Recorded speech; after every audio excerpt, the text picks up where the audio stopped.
Hi friends, welcome to Bhavani blogs. ఈరోజు నేను వచ్చేసి టమాటో పెసరపప్పు ఈజీగా ఎలా చేసుకోవాలో చూద్దాము. దానికి కావాల్సిన పదార్థాలు వచ్చేసి నేను ఒక చిన్న గ్లాసుడు పెసరపప్పు అయితే తీసుకున్నాను. ముందుగా అయితే క్లీన్ చేసుకొని స్టవ్ పైన అయితే పెట్టుకున్నాను. మిగతా వచ్చేసి 4 టమాటాలు, 4 పచ్చిమిర్చి, ఒక ఉల్లిగడ్డ. చింతపండు అయితే తీసుకోలేదు, ఎందుకంటే ఇప్పుడు వచ్చే టమాటాస్ అన్నీ పుల్లగానే ఉంటున్నాయి కాబట్టి నేనైతే తీసుకోలేదు. మీకు ఇష్టం అనుకుంటే మాత్రం కొంచెం వేసుకోవచ్చండి. ఇలా ఇలా కొంచెం పలుకుగా ఉన్నప్పుడే మనమైతే ఈ టమాటోస్, ఉల్లిగడ్డ, పచ్చిమిర్చి అయితే వేసుకుందాం.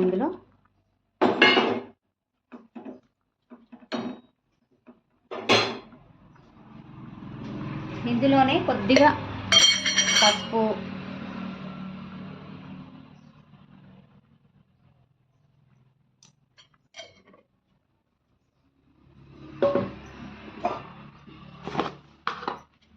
కొద్దిగా ఉప్పు,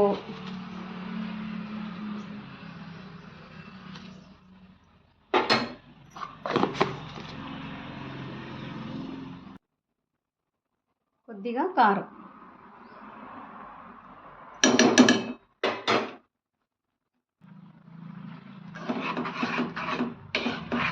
పప్పు అయితే ఉడికిపోయిందండి.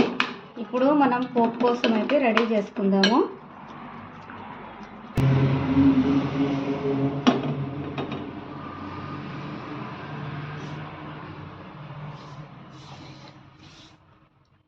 మేమైతే వాడే ఆయిల్ అయితే రైస్ బ్రాన్ ఆయిల్ అండి. ఇది వెస్టేజ్ కంపెనీ నుండి తీసుకున్నాను. ఈ ఆయిల్ వాడడం వల్ల మనకు ఫ్యాట్ అనేది రాదు.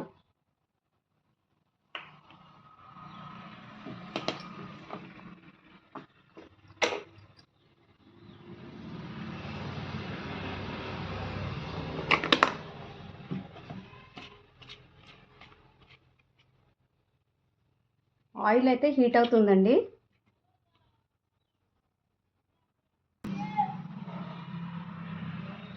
ఆయిల్ అయితే హీట్ అయిందండి. దీనిలోకి అయితే 4 ఎండుమిర్చి, 4 రెబ్బల వెల్లుల్లి,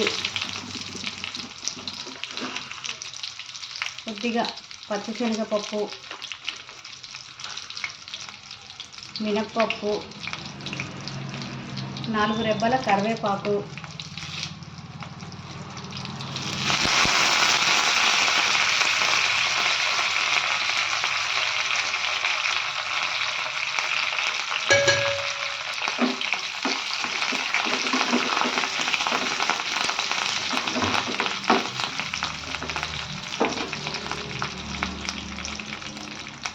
కొద్దిగా జీలకర్ర,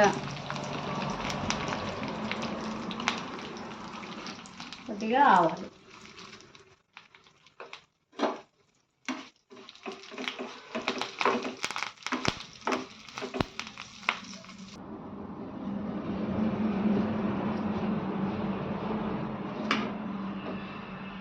పోపు అయితే రెడీ అయిపోయిందండి.